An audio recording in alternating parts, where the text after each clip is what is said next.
All right, let's get into it. This is the tragic fate of the BlockHeads. Lock in. Listen closely to the background. If you can recognize this music, chances are you know it as one of Kevin MacLeod's themes, the king of royalty-free music. However, it's possible you might recognize it from somewhere else, an iconic mobile game that made an impact on many gamers' childhoods. And the game I'm talking It made an impact on my childhood for sure. I played the shit out of BlockHeads. Like, I actually played it so much. I pretty much beat the game. I think there was only a few things I didn't do in the game. Like I made the Steam engine that you can make. But I really didn't see a point because I was single player. So like why would I make a Steam engine for myself? Block mids maybe. All right, buddy. What is BlockHeads? Oh, it's only the greatest Minecraft clone that there's ever been. Like you can think of every Minecraft clone ever, and BlockHeads is definitely number one. about is, of course, BlockHeads. BlockHeads is a Minecraft-inspired sandbox game that heavily relies on the peaceful aspects of world building, as instead of a normal first-person adventure, it's more like any Sims game, where you control the characters by tapping on objects to get prompts to do actions, like for example breaking blocks, crafting tools, and simply just walking from point A to point B. The game manages I remember this crafting tools crafting aspect. tools. This had a timer on it. Like, if you wanted to make a crazy strong axe, I don't even remember what the materials were in the game. Let's just say diamond. Dude, it would take like 5 minutes to craft this axe. And then you could use, they had microtransactions, of course. You could use these diamonds to speed it up. But who's going to do that? Yeah, it was pay to win. Okay, buddy. It wasn't crazy pay to win, but like, it was a free game, so they had to make money somehow. And also they, I don't think they forced ads into your face. I think they also used to be like, oh, take a minute off the wait time and watch this ad. And I used to do that. And simply just walking from point A to point B. The game managed to garner over 600,000 downloads during its release, and at its peak, it got a whopping 10 million. For such a simple concept, BlockHeads quickly became a mobile legend that many people still remember, but barely talk about. So that begs the question, whatever happened to it? As I said, BlockHeads had such a big following since its debut. I myself loved playing it as a kid, but I never really kept up with it once I moved on to other games. And if you try to look for it now, it's basically a husk of its former self. No longer available on the Play Store, only the App Store, and all of its servers are practically dead. I actually re-downloaded it today. I was just thinking about it, and I knew that this video existed, so I was like, let me reinstall BlockHeads and just experience the magic. I haven't played very much of it yet, but I'm going to, for sure. Adding insult to injury, according to a post I found on its subreddit, just 2 years ago was the game's 10th anniversary, but there were fewer than 10 players active, with the majority of the posts being remnants of fans who occasionally post something cool that they made. Compare that to other so-called Minecraft clones like Survival. And this is a good base too. Like these are actually crazy bases. I'm not sure how they get from point A to oh, I guess maybe those are hatches. I don't know how they get from point A to point B in this base, but like these are crazy bases. Hold on. Majority of the posts being remnants of I can make that in 5 minutes. On God, you could, gang. I believe in you. Like that would take so long to make. I remember I had a good base, but it was basically just a big wooden box. Although it was a great wooden box. That they made. Compare that to other so-called Minecraft clones like Survival Craft or Terraria. Oh, I gotta play Survival Craft on stream. Terraria has its own place, but Survival Craft was actually like, I wonder if it's on Steam. I gotta look. It's not on Steam. Must be on Google Play. But holy, what a pull Survival Craft is. It's like night and day. Terraria is still a popular icon, and Survival Craft, though being less popular, managed to get a sequel and a bit of resurgence after a certain movie. Flint and Steel.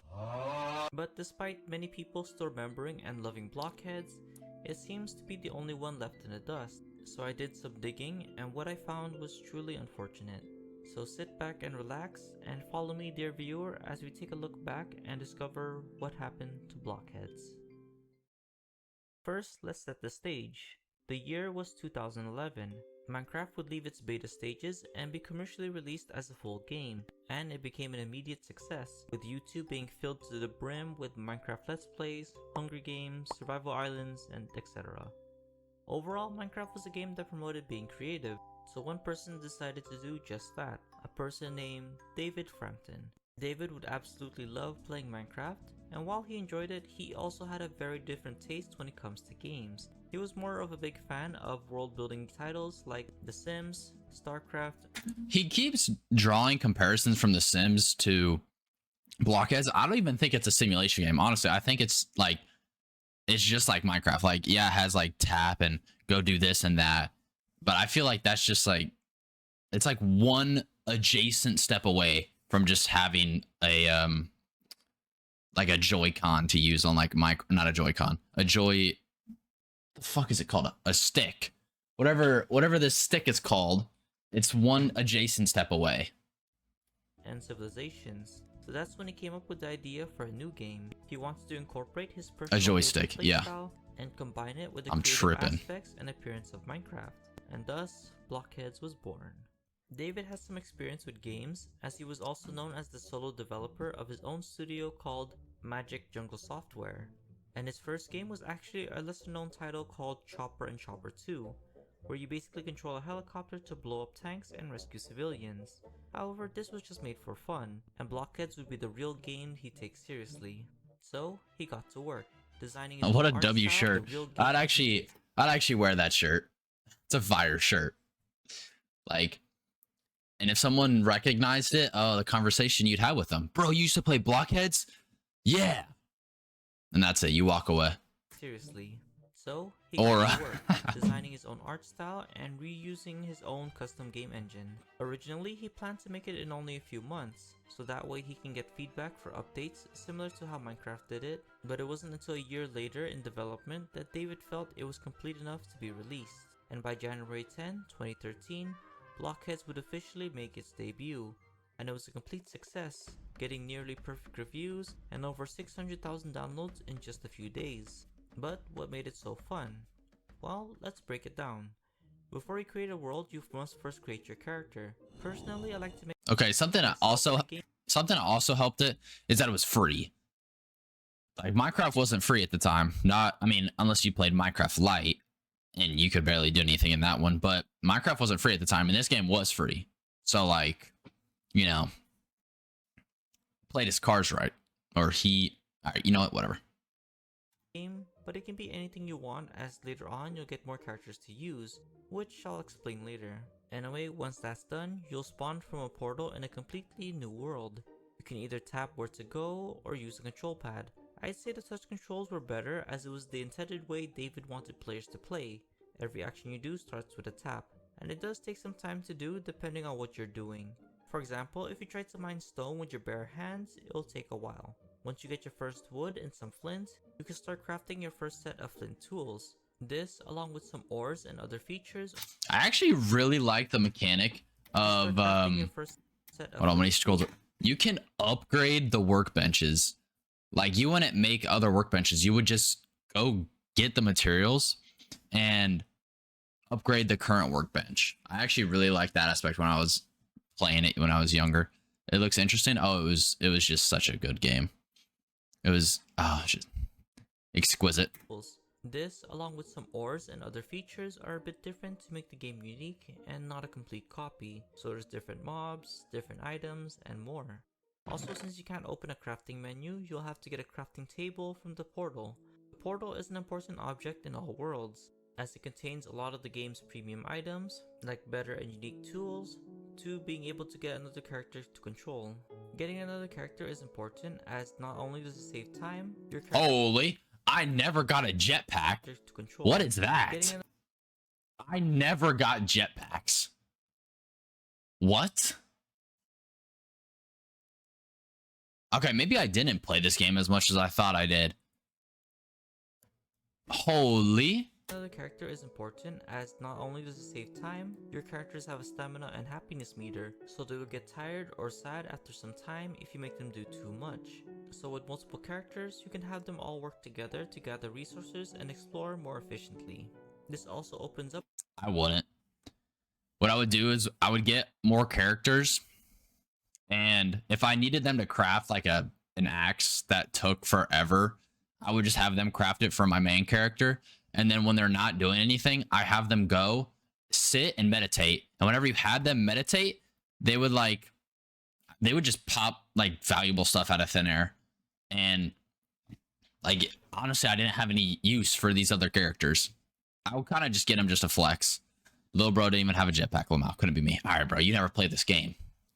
Up a lot of options for characters, and to add on to your customization were clothes. There's no armors to use, as there's really no hostile enemies to fight against. The real threats are the environment, as the only thing that can really hurt you is the temperature or there are hostile mobs. There's these little bear things that hide in the trees. I hope he shows them, because they attack you. You can be running along the surface and they'll just drop down and attack you for no reason, just because you walked under them.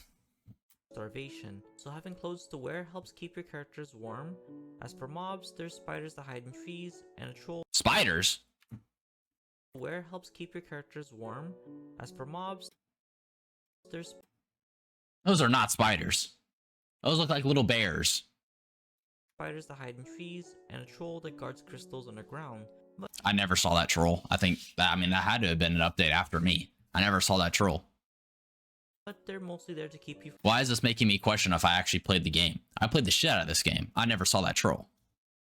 from exploring further without proper tools. There's also sharks and scorpions, although I never really saw these because I didn't get that far. And also donkeys, which you can ride to go places faster than walking.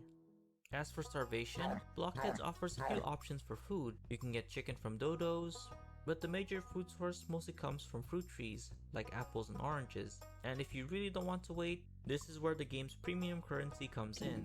Now, if you've been on the channel long enough, you'll know that I absolutely despise this kind of practice. But in BlockHead's case, it's actually great on how they handle it. Ads aren't shoved in your face for not having premium. Instead, you can choose to watch it at any time. And also, you can find the crystals underground, which is essentially their version of Minecraft's diamonds, as it's a rare and useful resource. That is fact. You used to be able to find these, and whenever you'd find them, you'd get super hyped. Because I don't remember, I think it'd give you like 20 per one of these little nodes. Maybe he'll say. And I know this might not be for everyone. All of it seems kinda tedious, so how can it be so good?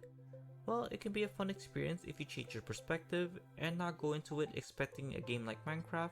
Instead, think of it like a Sims game. Bro, it's not a Sims game. It is not a Sims game. It is way closer to Minecraft than it is a Sims game.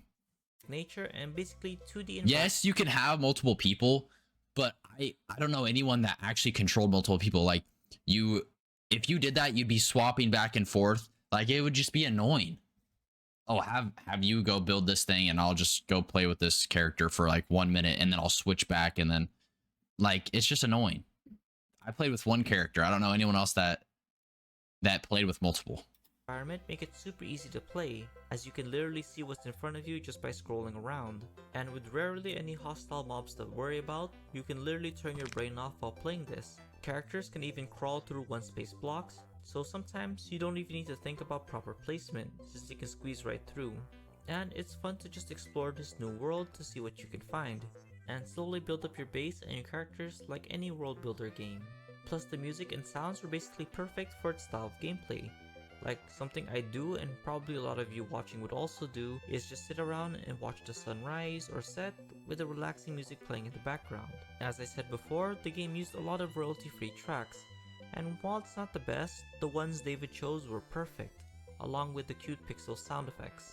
It made the game feel cozy and personal. It was basically ASMR before it was even a thing. Like, just listen. I don't know about ASMR, but there was some good sound effects in this game. I remember distinctly the flax. You would mine flax seeds or flax plants, and that was a pretty satisfying sound. Okay.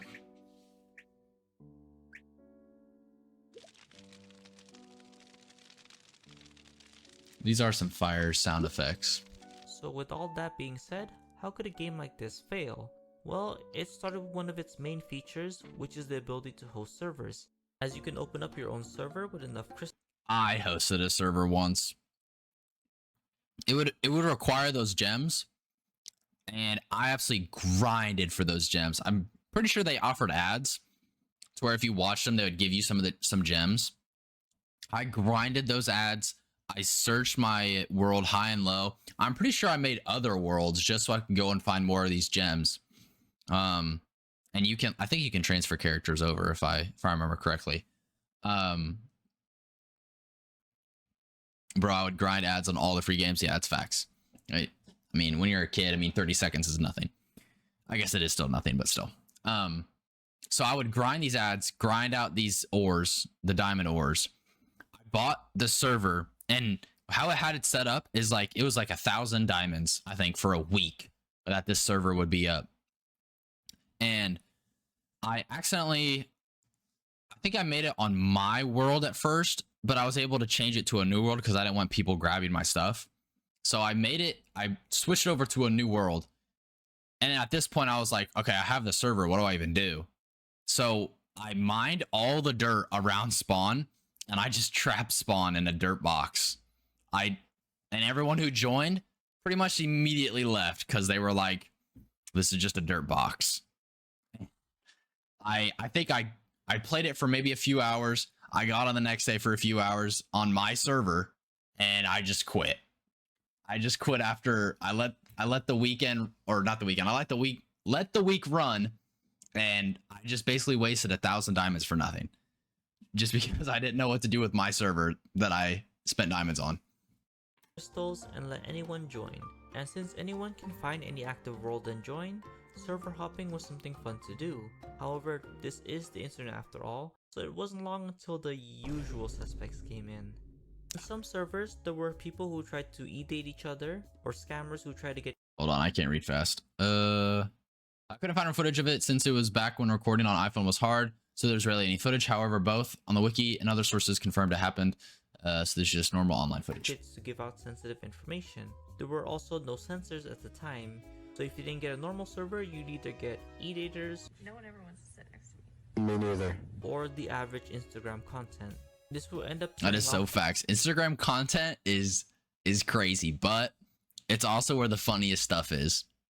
Because like there's guidelines on TikTok, right? But then there's like guidelines on Instagram Reels. And that's just where all the funny stuff's at. people from the game entirely. However, this kind of stuff happens for most games. Like if you go to any Roblox game, you're bound to find these types of servers even in the most unnatural locations. The true tipping point of the game was during 2021, as the game was suddenly removed from the Play Store. No news or anything from the— Yeah, because nobody played it by then. Nobody played BlockHeads in 2021. Top players in a day is probably 100. That would be generous, because like BlockHeads had its time in the sun, and I don't think it had enough updates to just keep it going. Like Minecraft, obviously they had, PewDiePie played Minecraft, revived it, but they still had updates coming out, so it stayed relevant. But it was just one guy, so what is he gonna do? Pump out updates? He can't do that. David or Noodle Cake Studios, the one that published it. It didn't help that the last major update was version 1.16 back in 2014, and while it added a lot of new features, the lack of updates made the player base decline, and the removal of the Android version was a kick to the teeth, as now the game basically lost half of its already declining player base. The reason for its removal was later revealed by David himself as the game's engine being too old. It hasn't been updated in a long time, and it didn't meet the new Android phone. I see the vision here. He goes, takes his idea with BlockHeads, ports it to a new engine, give it some spice, re-releases it on, Steam or anything, iPhone, anything. That would be fire. That might be what he's done on iPhone. I don't know. There is new graphics. So that might be the 2014 update that he was talking about. But I think, if you release it on Steam, I think it'd be fire. Call me crazy. phone standards. It's a whole lot of programming mumbo jumbo that I don't fully understand, but the game was made with C script, so with Android having different requirements and expectations, it was hard for David to update it to the standard. So with the declining player base from the lack of updates, and half of the player base being gone, it was no surprise that a year later in 2022, What was fire on mobile? Tell me. Dragon Veil. I never played Dragon Veil. I don't even know what that is. This looks like a Dragon City knockoff. Breed and hatch egg. Wait, breeding and egg hatching game. When was this released? Doesn't say. It's better than Dragon City? I don't know. I don't know. Dragon City has 1.4 million. It came out before. Well, then it just didn't keep up. Dragon City beat it out. David would officially shut down the online servers, as there was not enough players or revenue to keep them running. At least David did allow players to download the worlds first before pulling the plug, and he did keep the game on the store as you can still play it offline, which I really appreciate, as most developers would rather just let their games be left to rot. But the final nail in the coffin for BlockHeads was that David was already working on a new game that was inspired by it, called Sapiens. Apparently it was in the works for about 7 years, and development started around BlockHeads' last update, and it shows, as the game is basically a much bigger and 3D version of BlockHeads, but instead of blocks, it's humanoids and tribes. And honestly, I'm happy he still got to make a new game, and unlike many other mobile games of the past, BlockHeads got off pretty easy. It is still available. Do you guys remember Dino Cap? Images. Dino Cap 3. Dino Cap. Wow, what a game. You were a kid and the world had been taken over by dinosaurs and all you could do was walk down the street. Yeah, this game right here. Right here. All you could do was walk down the street and shoot the dinosaurs, gather money, and upgrade your stuff. And this game was peak.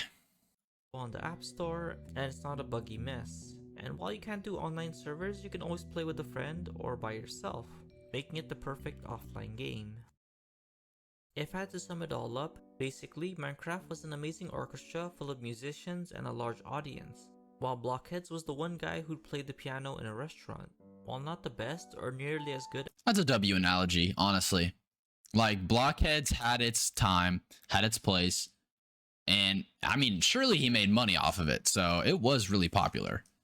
So, honestly, I think BlockHeads had a good lifespan, and if he brought it back, that'd be a W. As the one that inspired it, it was still great. A fun personal memory for all who experienced it, and it was something that would make an impact on our childhoods just as much as Minecraft did. Thanks for watching. I hope. Awesome video. Shout out to Neko Dude for the vid. On to the next.